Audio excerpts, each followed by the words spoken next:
رجب المرجب کے مہینے کی 6 تاریخ آپ کا عرس پورے دنیا میں منایا جاتا ہے۔ تو یہ محسنین ہیں، انہوں نے ہمارے تک دین پہنچایا ہے۔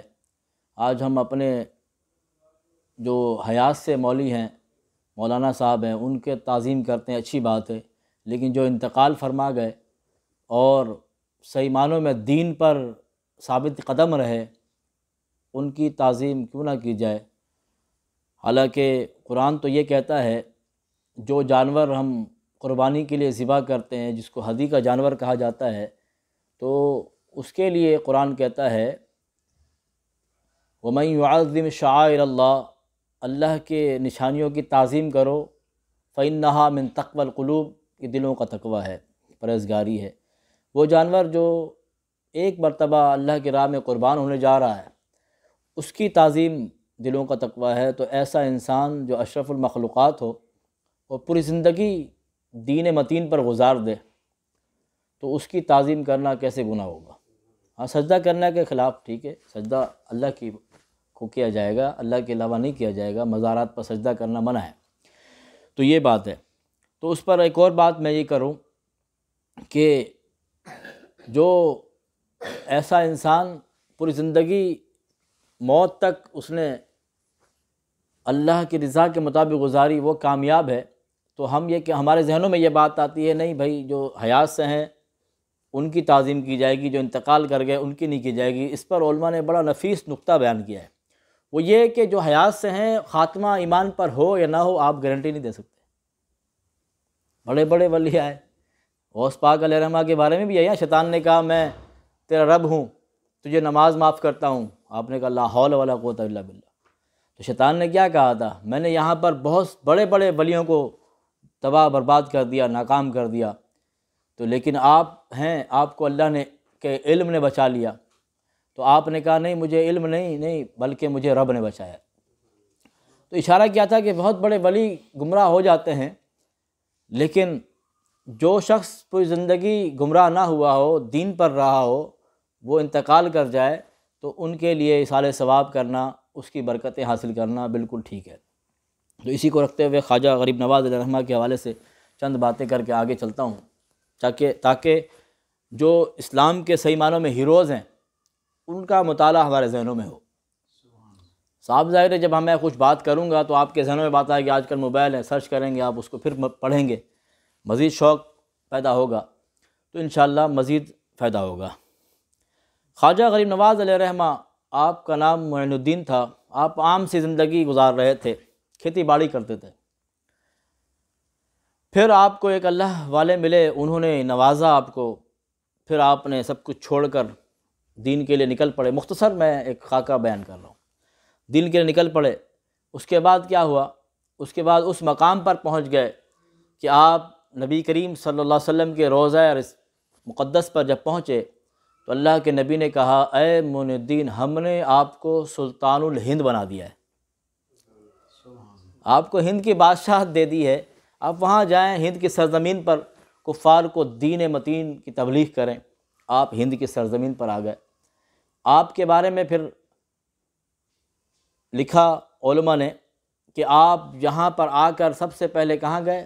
داتا گنج بخش علی ہجویری علیہ رحمہ، لاہور گئے ہوں گے، جو میں بھی گیا ہوں، وہاں پر جائیں گے داتا صاحب کے مزار پر، تو قدموں کے پاس جگہ بنی ہوگی چلہ گاہ خواجہ غریب نواز علیہ رحمہ کی، ٹھیک ہے؟ تو اس کی ہسٹری علماء یہ بتاتے ہیں کہ خواجہ غریب نواز علیہ رحمہ جب داتا صاحب کے مزار پر پہنچے نا، داتا صاحب نے کہا کچھ لینے آئے ہو یا دینے آئے ہو؟ ولیوں کے آپس میں مذاکرات ہوئے، کچھ لینا ہے دینا ہے؟ اگر لینا ہے قدموں میں بیٹھنا ہوگا، دینے آئے ہو سر کے پاس بیٹھ جاؤ، ٹھیک ہے؟ اب کیا ملا کیا دیا؟ وہاں پر سنہرے حرفوں سے لکھا ہوا ہے گنج بخش فیض عالم مظہر نور خدا ناکسانہ پیر کامل کاملانہ رہنما۔ یہ کس کے الفاظ ہیں؟ خواجہ غریب نواز علیہ رحمہ کے۔ قدموں میں بیٹھ گئے، بہت کچھ ملا، پھر کیا ملا امت کو بتا دیا۔ گنج بخش، یہ فارسی کی لفظ ہے، گنج بخش مطلب گنج معنی خزانہ، بخش فیض عالم، پورے عالم کو خزانے لٹا رہے ہیں۔ یہ مظہر نور خدا، نور خدا کے مظہر ہیں۔ ناکسارہ پیر کامل، داتا صاحب کے بارے میں خواجہ صاحب ریمارکس کیا دے رہے ہیں، قدموں میں بیٹھ گئے، کیا ملا؟ کہتے ہیں کہ ناقصوں کے پیر کامل ہیں، کاملارا رہنما، مجھ جیسا کامل شخص ہے اس کی بھی رہنمائی فرماتے ہیں۔ کیسے کہا؟